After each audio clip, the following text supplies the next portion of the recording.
আমার এই মিউজিক শুনে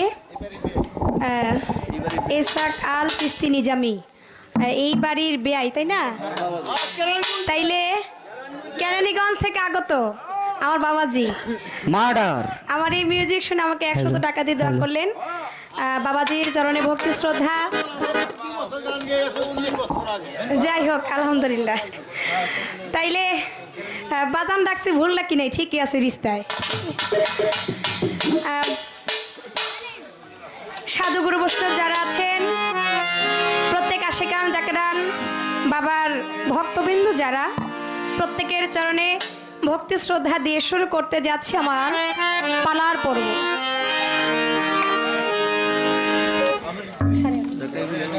আমার প্রতিপক্ষ শিল্পী যিনি শ্রদ্ধাভোজন বড় ভাই নাজমুল সরকার, আমি অধম গোলাম আপনাদের মাঝে দাঁড়িয়েছি।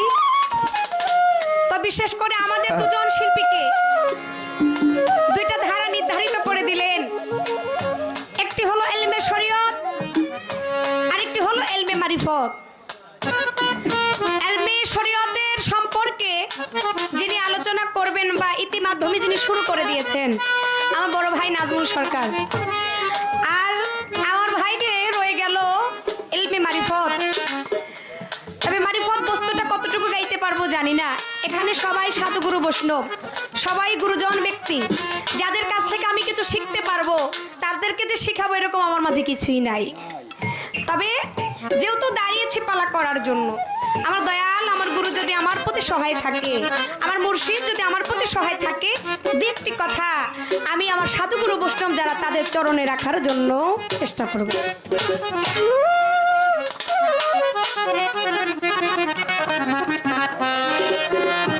আজকে শরীয়তের মধ্যে পালা শুরু করে দিলেন আমার ভাই নাজমুল সরকার। তা আমাকে বলছে যিনি মারফত গাইবে, অর্থাৎ মারফতের ফকির। তা আমার ভাই ওনার পথটা মানে খুবই সহজ করে দিল, মানে কৌশলটা ভালোই সাজাইছে। যদি ফকির কই নিশ্চয় আমার তালিম কইব, তাই না? এরকম একটা বিষয় আর কি। আর নিজেরটা তার নিজে কইতে পারে না, মানে নিজের দিয়া আমার দিয়ে নিজের পথটা একটু সোজা করলো। হ্যাঁ, তো ভালোই বলছে মারিফতের ফকির।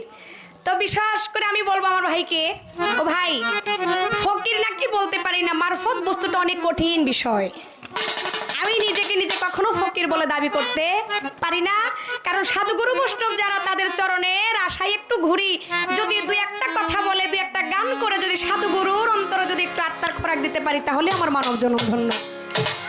তবে ফকির হয়ে আমি কিছু তত্ত্বভেদ বুঝাবো এরকম কিছুই না। তা আমি বলবো আলেম আজকে ববে ভারী সুন্দর। আলেম যাই কিছু বলে সবই আমার ভালো লাগে। আমার ভাই বলছে শরীয়তের মাধ্যমে, শরীয়তেই ওনার তরিকত আছে, শরীয়তেই ওনার হাকিকত আছে, শরীয়তের মাধ্যমেই ওনার মারিফত আছে। আবার বলতেছে যে শরীয়তটা এতই সোজা, তাহলে সহজ বস্তু রেখে দূরে কেন যাব? হ্যাঁ, তাই না? শরীয়তটা যদি সহজ হয়, সহজের ভিতরে যদি আল্লাহ রাসূলকে যদি পাওয়া যায়, তাহলে মারফত যে বস্তুটা তো কঠিন, তাহলে কঠিনের মাধ্যমে যাওয়ার এত দরকার কি? আমি আমার ভাইকে বলবো আপনার শরীয়তে যেমন তরিকত আছে, হাকিকত আছে, মারিফত আছে, আমার মারিফতের মাধ্যমেও শরীয়ত আছে, হাকিকত আছে, তরিকত আছে, সবকিছু আছে। এটা কেন? আগে হইল শরীয়ত, পরে হইল তরিকত, তারপর হইল হাকিকত, তারপরে হইল মারিফত। তাহলে বুঝা নিয়েন, একজন মারফতের ব্যক্তি কখনো শরীয়ত না কইরা সে কখনো মারফতে আসতে পারে না। তাহলে আপনারটা আপনি বলতেছেন আপনার শরীয়তের ভিতরেই তরিকত আছে, হাকিকত আছে, মারিফত আছে, তাহলে সহজ রাস্তা রেখে আমরা কেন এত কঠিনে যাব? ভাইরে, আজকে যে যাত্রাবাড়ি থেকে যে আমি যে আপনাদের মাঝে আসছি, এই সিংগান মানিকগঞ্জ, আমরা কিন্তু আসার পথে কিন্তু একটা কোনাকুনি একটা রাস্তা পাইছি, যেটা হইল হেমায়তপুর দিয়ে উঠছি, ওই যে আলিপুরা ব্রিজ ওই দিক হয়ে আমরা ঘুইরা আমরা ওইখান থেকে মোটামুটি অল্প সময়ের ভিতরে আপনাদের মাঝে আসছে। এটা হইল কোনাকুনি। ডাইনি বামে খালি চোখ, খালি চোখ, খালি কইতে আছে আল্লাহ জানে কোন সময় আইয়া ধইরা বহে। হ্যাঁ কারণ বাংলাদেশের যে অবস্থা, এই কিছুদিন আগেও গানে গেছি, সকালবেলা গান শেষে যখন আসতেছে দেই যে আমগো সামনেই এই 20 কদম যদি আগাইতাম তো আমগো গাড়িটাই ধরতো। মালিকের যে রহমত, যে দরবার হইতে আসছে, নিশ্চয় সেই মালিকের রহমত আছে বিদায় আমাদের কোনো ক্ষতিগ্রস্ত হয় নাই। কিন্তু আমাদের আগে যে 2টা গাড়ি ছিল, ওই 2টা গাড়ি ঠিকই ক্ষতিগ্রস্ত হয়েছে। তো এই যে আসার পথে একটু ভয় ভয় পাইছিলাম, মানে কোনাকুনি রাস্তা তবে সহজ, একেবারেই ভালো। কিন্তু আরেকটা বিষয় আছে যেটা হইল কঠিন। সহজটা দিয়েও আসা যায় সিঙ্গার মানিকগঞ্জ, আবার ওই যে শহর দিয়ে ঘুরেও যাইতে পারি। একেবারে এই মতিঝিল, গাবতলী, মোহাম্মদপুর, গুলিস্তান যাই কিছু আছে সব কিছু ঘুইরা যাওয়া যায় যাত্রাবাড়ি। কিন্তু ভাই এখানে কিন্তু একটা স্টপেজ আছে। এক একটা জায়গায় গেলে আপনি এক একটা জিনিস দেখতে পারবেন, আর ওই কোনাকুনি ভাবে যদি আসেন ওইখানে আপনি কিছুই পাবেন না। অর্থাৎ আমরা মারফত যারা করি তারা একটু ঘুরি কেন? একজন সাধু গুরুর চরণ ধুলি পাওয়ার জন্য, একজন সাধুর সঙ্গ করে নিজেকে চেনার জন্য, নিজেকে জানার জন্য। যে চিনেছে নিজেকে, সে চিনেছে তার রবকে। শরীয়তে আপনার ইবাদত বন্দেগী নামাজ রোজা ঠিকই আছে, কিন্তু আমরা যারা মারফত করি আমরা বলবো যে এমন না যে আমরা নামাজ রোজা করি না, আমরাও নামাজ রোজা করি, তবে আমরা গুরুর পাইরবিটা একটু বেশি করি। কারণ নিজেকে চিনতে হলে আগে গুরুকে চিনতে হবে, আর গুরুকে চিনলেই আমার রাসূলকে চেনা যায়, আর রাসূলকে চিনলেই আমার স্বয়ং আল্লাহকে চেনা যায়। তাহলে দেখেন আমাদের যে কত এই যে ঘোরাঘুরি, কত কোনাকুনি। আপনার কোনাকুনিটা সহজ, আপনি এটা একভাবেই পাবেন। আর আমরা যদি একটু ঘুরি, এখানে একটা বেশি চেনা জানা হওয়া যায়, একটু বেশি কিছু পাওয়া যায়। এটা আগে বুঝতে হবে। সব দিকেই আমার মাওলাকে পাওয়া যায়, তবে যে যত বেশি পড়বে সে তত কি বাবা জ্ঞানী হবে, আর যে যত জ্ঞানী তার জন্য ফলটাও এত একটা বেশি। তা আমার ভাইকে বলবো, প্রথমে আমার ভাই জিজ্ঞাসা করছে আপনি কি শরীয়তটা মানেন কিনা। আমি অন্যান্য ফকিরের মতো কে কি কইলো না কইলো সেদিকে আমি যাইতে চাই না। অবশ্যই আমি শরীয়ত মানি। আমি শরীয়ত ছাড়া আমি মারফতের ফকির না। কেন না? শরীয়ত, তরিকত, হাকিকত, মারিফত চারটাই আমার নবীর পথ। আমার নবী যা করেছে আমিও তা মানি। আমার নবী যা আদেশ করেছে আমি অবশ্যই তা মানি। আর একটা কথা আমার ভাইকে বলবো, সাপোজ আপনাকে আমি এইভাবে একটু বুঝাই। একজন ছাত্র, একজন ছাত্রী কখনো প্রাইমারি স্কুল না পড়া সে কখনো হাই স্কুলে যাইতে পারে না। হাই স্কুল না পড়া সে কখনো কলেজে যাইতে পারে না। আর কলেজের পরেই হলো বিশ্ববিদ্যালয়। অতএব আপনি বুঝে নেন, আমি যে বিশ্ববিদ্যালয়ে আছি আমি কখনো প্রাইমারি স্কুলকে ঘৃণা করি না। আমি সেটা পরেই কিন্তু এই পর্যন্ত আসছি। অর্থাৎ আমি শরীয়তটা আপনার অবশ্যই মানি। এবার বেশি কথা না বলে আমি আমার পালা থেকে একটি গান আগে আমি রাখবো, তারপর আমার ভাই যে প্রশ্ন আমাকে করে গেছে সেই প্রশ্নের জবাব দেওয়ার জন্য চেষ্টা করবো অল্প কথার মাধ্যমে। তারপর ভাইয়ের কাছেও দু একটি কথা আমি জানবো। ধন্যবাদ সকলকে।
বৈঠকেতে বসিয়া কেবলা মুখেতে দিলা শনে নিরান জনকে ভাবি। দিলা শনে নিরান জনকে ভাবি আমার মনরে নিরাননে নিরান জনকে ভাবি। হায় হায় আত্মাহিয়া এত বৈঠকেতে বসিয়া কেবলা মুখেতে দিলা শনি নিরঞ্জনকে ভাবি আমার মনরে নীলাঞ্জনে ভাবি আমার মনরে নীলাঞ্জনে নীলাঞ্জনে ভাবি ও তোমার নয় দরজা মারো হতালা এক দরজা রাখো গো খোলা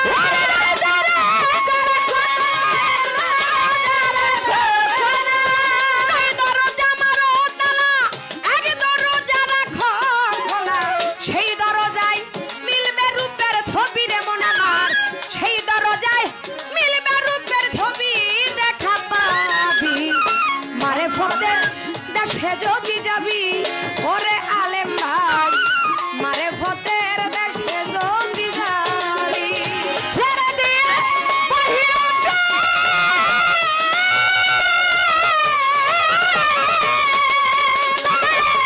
ছেড়ে দিয়ে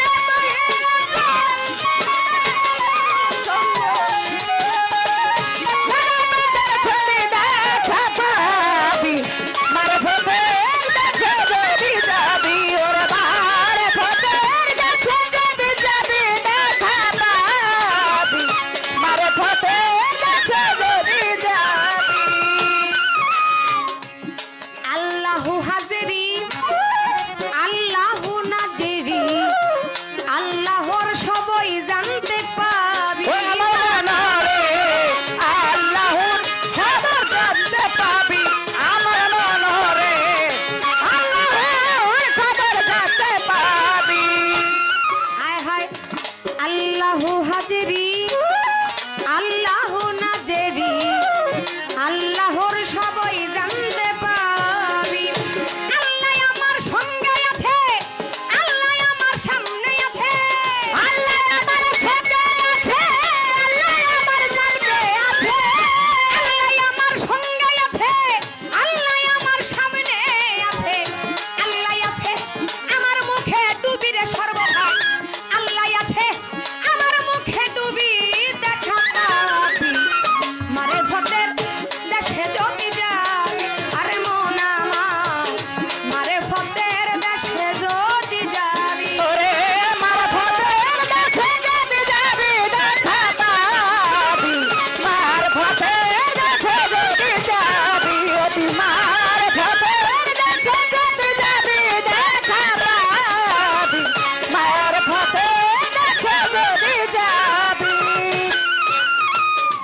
মোরা কাবা ধ্যানের ঘরে তিন ভাবে বিভক্ত করে পড়তে হবে মুর্শিদের পাইরবি আমার মনরে করতে হবে মুর্শিদের পাইরবি আমার মনরে করতে হবে মুর্শিদের পাইরবি হায় হায় মোরা কাবা ধ্যানের ঘরে তিন ভাবে বিভক্ত করে পড়তে হবে মুর্শিদের পাইরবি ওরে মন আমার এই করতে হবে মুর্শিদের পাইরবি পাগল মন আমার করতে হবে মুর্শিদের পাইরবি দিনের ঘরে করর মিল এশকের হাওয়া পরিবে ধীর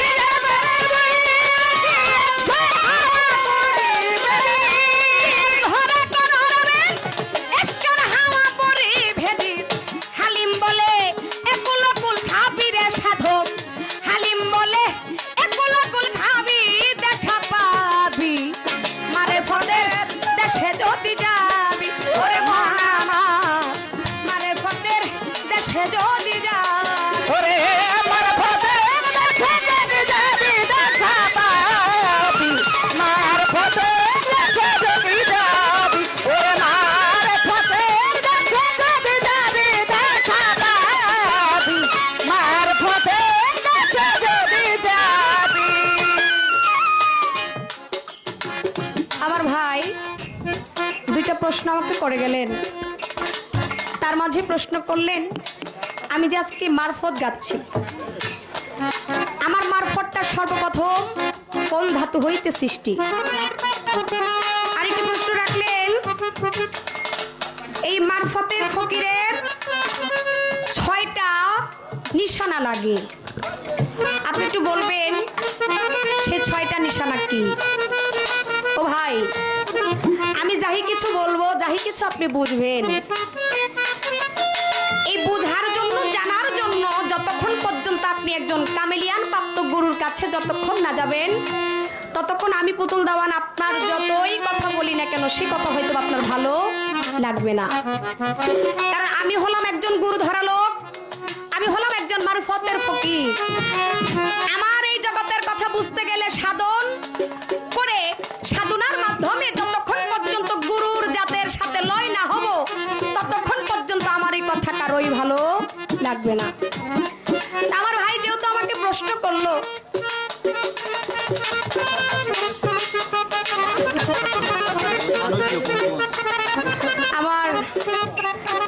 আমাদের বাংলাদেশের একজন সুনামধন্য গায়ক, যিনি হলেন আব্দুর রশিদ সরকারের ছাত্র, যাকে আমরা সবাই চিনি জানি, আমাদের সাত্তার সরকার, আমার সাত্তার বাবাজি। তো ওনার সুযোগ্য সন্তান, তার ছেলের নাম বলে যায় নাই, আমার দাদা ভাই মালিক সরকার বাবু। আমার দাদা ভাই আমাকে 100 টাকা দিয়ে আশীর্বাদ করলেন। আমার ভাইয়ের প্রতি সালাম। আমার সাত্তার বাবাজির সাথে আমার আজ থেকে প্রায় 12 বছর আগে গান হয়েছিল কোমরগঞ্জে। তার একটি গান হওয়ার কথা ছিল, কিন্তু বৃষ্টির দিনে সেটা, এই বৃষ্টি হওয়ার কারণে গানটা আবার মিস্টেক হয়ে গেছে। তো মালিক যদি কখনো যদি আবারও কপালে রাখেন, ইনশাল্লাহ সাত্তার বাবাজির সাথে আবার দেখা হবে। যেহেতু সাত্তার বাবাজির এই সন্তানেরা আমার সামনে আছে, আমার মনে হয় সাত্তার বাবাজিকেও আমি কয়েকদিন পরে পাইয়া যাবো। যেহেতু আগে একবার দেখা হয়েছে, ইনশাল্লাহ সামনে আবারও দেখা হবে। আমার সেই রশিদ বাবাজি, সেই বাবাজানের দরবারেও ভক্তি রাখি। বাবাজানের ভক্তবিন্দু যারা, তাদের সকলের প্রতি আমার সালাম শ্রদ্ধা ধন্যবাদ। আর ভাই আমাকে 100 টাকা দিয়েছে, ভাইয়ের প্রতি সালাম ধন্যবাদ। মারফতের কাছে যদি যাবি দেখা পাবি, মারফতের কাছে যদি যাবি, অতি মারফতের কাছে যদি যাবি দেখা পাবি, মারফতের কাছে যদি যাবি। প্রশ্ন করলো, আমার এই মারফত সর্বপ্রথম কোন ধাতু হইতে সৃষ্টি? আমি অল্প কথার মাধ্যমে আমার ভাইকে জবাব দেব। আমার এই মারফত সর্বপ্রথম আরেফ নামক ধাতু হইতে আমার এই মারফত উৎপত্তি। আরেফ অর্থ হলো নিজেকে যে না জানা, এর পরিচয় লাভ করাকেই বলা হয় আরেফ। আর আরেফ নামক ধাতু হইতে হইল আমার এই মারফতের সৃষ্টি, মারফতের উৎপত্তি। আমার ভাইকে বলবো, আমার আল্লাহর নিকটতম রহস্য সৃষ্টিকে জানাকেই বলা হয় মারিফত। কারণ মারফত ওই যে আগেই বলছি, যেটা হলো সহজ কোনো বিষয় না, এটা একটা কঠিন। আপনি নামাজ রোজা পড়লে আপনি অবশ্যই আমার আল্লাহকে পাবেন।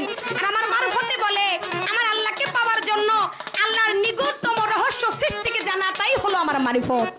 তাই আপনার কথা ছিল কি, মারিফত কোন ধাতু হইতে সৃষ্টি, যেটা দলিলের মাধ্যমে প্রমাণ করে মারফত হইল